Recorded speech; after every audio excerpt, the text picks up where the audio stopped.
Students, आज हम जो हमारी पुस्तक है जेंडर स्कूल एंड सोसाइटी, जो हमारा सब्जेक्ट है, जैसा कि आप लोग पढ़ते हैं जेंडर स्कूल एंड सोसाइटी, तो इसके बारे में इसके लिए आपको क्या सत्रीय कार्य लिखना है।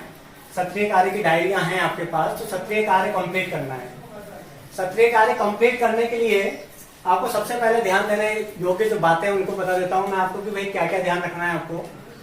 सत्रीय कार्य कंप्लीट जब आप अपनी डायरी में करें तो केवल आपको लिखने के लिए केवल ब्लू या ब्लैक पेन का यूज करना है, और दूसरे जैसे लाल है, हरा पेन है, ऐसे पेन्स का आपको यूज नहीं करना है अपने सत्रीय कार्य की डायरी में। केवल ब्लैक और ब्लू पेन से आप अपनी सत्रीय कार्य की डायरी बनाएंगे। और डायरी बनाते समय आपको ध्यान रखना है कि जितने प्रश्न आपको दिए गए हैं 2 प्रश्न मिलेंगे, प्रत्येक विद्यार्थी को 2 प्रश्न करने रहेंगे यहाँ से। तो 2 प्रश्न आप इस तरह से करें कि भाई जो आपकी डायरी है, आपकी डायरी के जो पेज है वो फुल भर जाए। ऐसा नहीं हो कि आप थोड़ा ज्यादा विस्तार से लिख दें, पता चले पीछे कि भाई एक ही प्रश्न हुआ है एक डायरी में और फिर बाद में दूसरे प्रश्न करने के लिए आपके पास जगह नहीं बचे। तो आपको उसी तरह से इसका मापन करते हुए कि भाई डायरी में 2 प्रश्न किस प्रकार से आ जाएंगे, आपको इस प्रकार से आपको करना है। डायरी में लिखने के लिए आपको बिल्कुल शुद्ध सफाई से लिखना है, और डायरी को आपको हो सके जितना सुंदर बनाना है ताकि आपके नंबर अच्छे आ सके।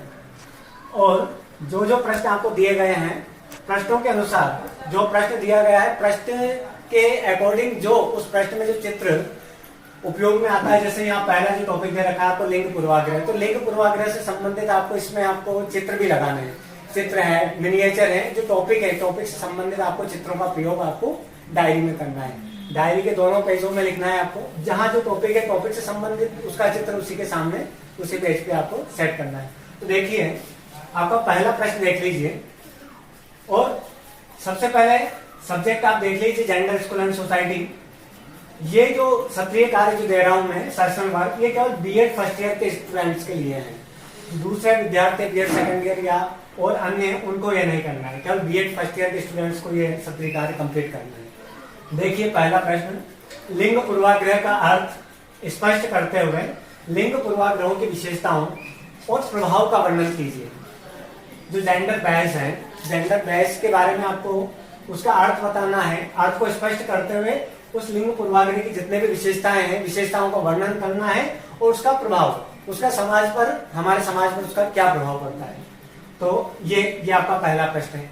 अब एक बात और ध्यान नोट कर लीजिए, आपकी जो प्रश्न है, प्रश्न आपको नहीं उतारना है डायरी में। जैसे आप प्रश्न का उत्तर लिखना स्टार्ट करें, तो ये जो प्रश्न है ये आपको डायरी में उतारना नहीं है। केवल आपको केवल जो पॉइंट है, सबसे पहले जैसे आपको समझाना लिंग पूर्वाग्रह का अर्थ बताना है, तो सबसे पहले टॉपिक पॉइंट डालना है आपको, लिंग पूर्वाग्रह का अर्थ।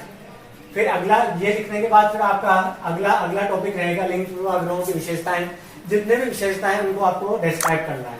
लिंग पूर्वाग्रह के प्रभाव, तो इस प्रकार से आपको पॉइंट डालकर पॉइंट लिख पॉइंट के अकॉर्डिंग आपको काम करना है, प्रश्न नहीं उतारना है। तो जो पहला प्रश्न लिखा है आपने, जो पहला प्रश्न देख रहे हैं आप, ये किसको करना है, रोल नंबर 1 से 35। जो आपकी क्लास में बीएड फर्स्ट ईयर में 100 स्टूडेंट्स हैं, तो 100 में से केवल 1 to 35, जो पहले जो 1 से 35 वाली जो छात्राध्यापिकाएं हैं, उनको पहला प्रश्न करना है। यह प्रश्न करना है आपको डायरी में। दूसरा प्रश्न देखिए, रूढ़िवादिता की अवधारणा को स्पष्ट करते हुए इसकी विशेषताओं एवं परिणामों का वर्णन कीजिए। तो ये जो द्वितीय प्रश्न है, रूढ़िवादिता, स्टीरियोटाइप, रूढ़िवादिता की अवधारणा बतानी है आपको कि भाई इस रूढ़िवादिता की अवधारणा क्या है, रूढ़िवादिता होती क्या है, रूढ़िवादिता की अवधारणा बतानी है, उसको स्पष्ट करते हुए विशेषताओं परिणामों का वर्णन करना है। जिसमें भी आपको केवल पॉइंट वाइज आंसर लिखना है, पॉइंट डालकर। यह है आपके रोल नंबर 36 से 70। जो 36 से 70 जो जिनका रोल नंबर है क्लास में, जो 36 से 70 वाली जो छात्राध्यापिकाएं हैं, वो ये सेकंड वाला उत्तर अपना लिखेंगी सत्रीय कार्य की डायरी में।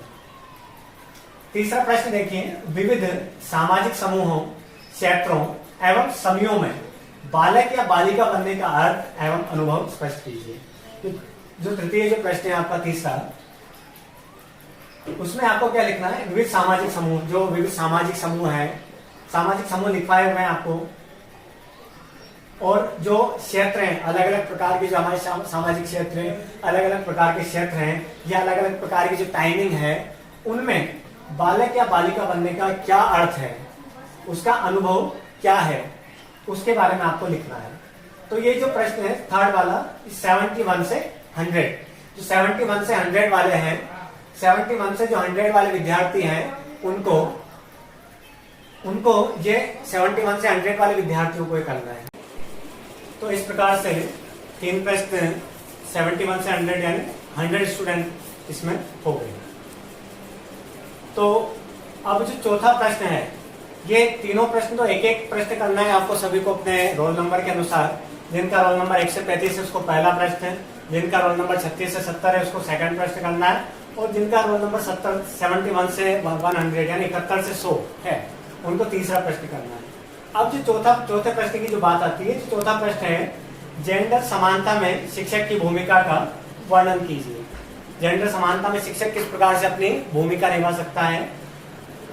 तो ये जो चौथा प्रश्न है ये करना है 1 से 100। तो जितने भी 1 से 100 रोल नंबर है, इसका मतलब क्या हुआ, टोटल स्टूडेंट्स 1 से 100 जो 100 स्टूडेंट्स है उन सभी को एक चौथा प्रश्न करना है। यहाँ से एक प्रश्न ऊपर से लेना है और एक प्रश्न नीचे चौथा प्रश्न करना है, जो रोल नंबर के अकॉर्डिंग आपको प्रश्न करना है। ऐसा नहीं कि भाई जो 135 ये लिखा हुआ है तो 135 वाले ये प्रश्न करने हैं, ये नहीं करने, ऐसा नहीं चलेगा। जो प्रश्न आपको दिया गया है रोल नंबर के अनुसार 135, 36 से 70 और 71 से 100, ठीक, 3 प्रश्न ही हो गए, और चौथा जो प्रश्न है 1 से 100 तक करना है आपको। इस प्रकार से आपको अपने सत्रीय कार्य की डायरी में केवल 2 प्रश्न करने हैं, ठीक।